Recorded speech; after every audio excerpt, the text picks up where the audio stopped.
When Barbara and I were invited to see the pilot of Turnabout as possible staff writers, we immediately called Barney Rosenzweig after we saw the pilot and said, we just found Chris Cagney.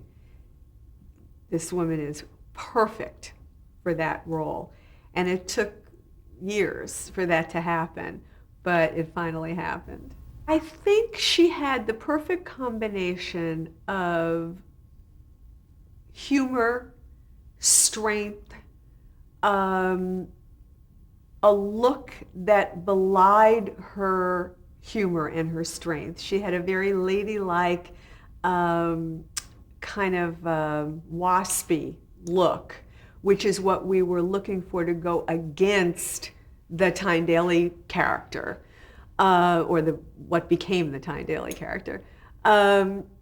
She was able to be dramatic and funny, which is very difficult, and be extremely attractive because she was going to be the single one, and there would be a lot of episodes about, dating and romance and all of that.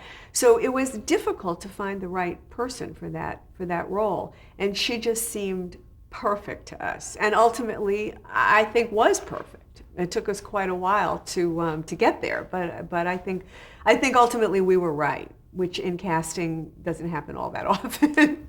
What was also interesting was when we started casting, CBS wanted us to use Loretta Swit as Cagney, even though we had already seen Sharon Gless and wanted her. They liked her, but they owed Loretta Swit a movie. She was in MASH, and they owed her, as part of her contract, a movie, and they wanted us to put her in the movie. And it wasn't that we didn't like Loretta Swit, we did, but we said, well, what if it becomes a series? She's not going to be available, she's in MASH. And they said, well, don't worry, it's not going to be a series. So let's just do the movie and let's not worry about it. So of course, blah, blah, blah, we all know what happened. So the movie did a huge rating, huge. Ratings that today are completely impossible. I mean, you have to remember we're talking about a 3-network universe where having a 35-40 share was something you could get in 1980 or whatever. And they called us literally the next day and said, we want to make this into a series. And we kind of went, duh, and started working on that right away, but we couldn't have Loretta. Tyne Daly was cast in the regular, normal casting way. Came in and read and all that. And Barney really fell madly in love with her as an actress. I mean, he was the one who really pushed for her. He was absolutely right to do that. She was fabulous. I couldn't imagine somebody else in that role. The network was not that hot to have her in the beginning. She wasn't well known. She wasn't the most beautiful. She wasn't, there was nothing about her that was particularly exciting to a network, other than the fact that she was a really good actress. And that we, as the producer and writers and whatever, felt that she was perfect for it, which the network rarely cares about, And so there was quite a push. And, Barney took her into the network more than once, argued with the person who was head of casting at the time. Jean Guest was head of casting for CBS for years.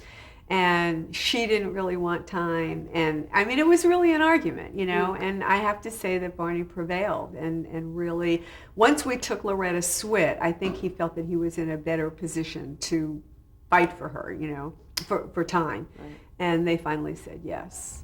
When the series got picked up and we wanted Sharon, and we couldn't have Loretta because she was doing MASH, we wanted Sharon. Sharon was under contract to Universal, and they would not let her out.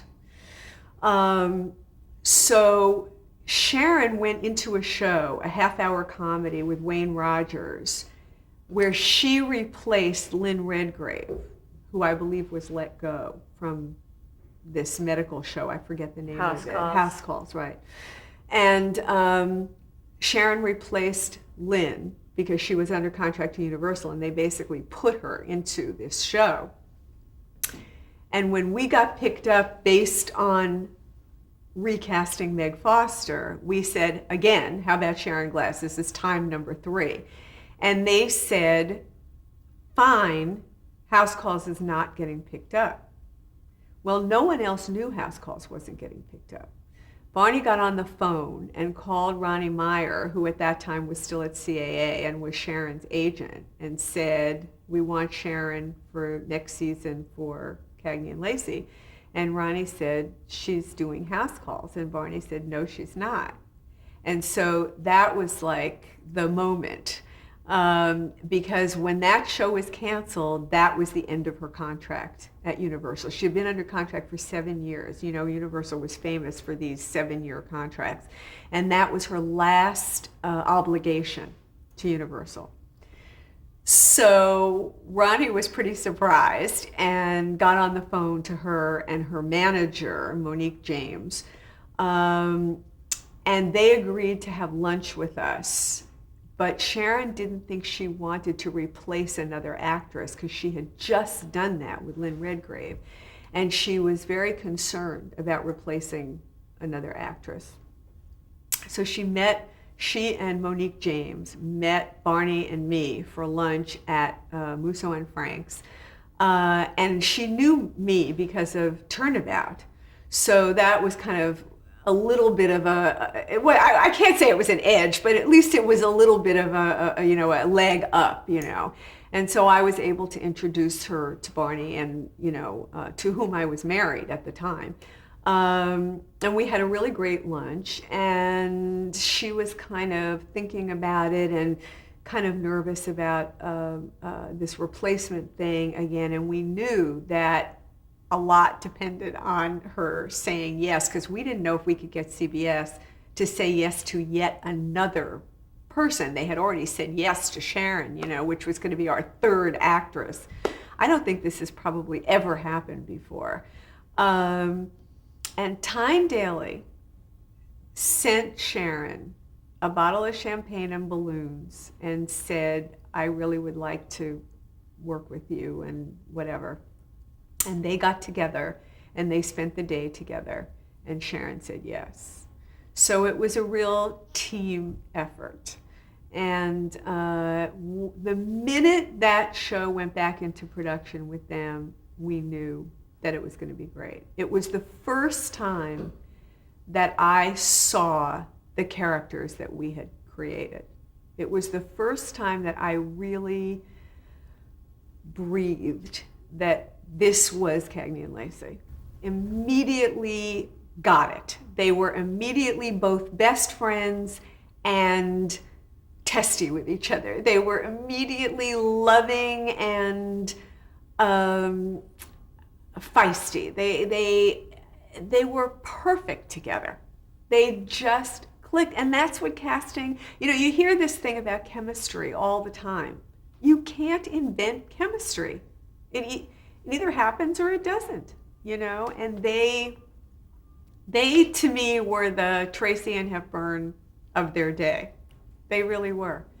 And I could watch them, I would look at dailies and just think, oh, we are so lucky, and the audience obviously thought so, and the network thought so, and the TV Academy thought so, and it just worked. Yeah. It just worked.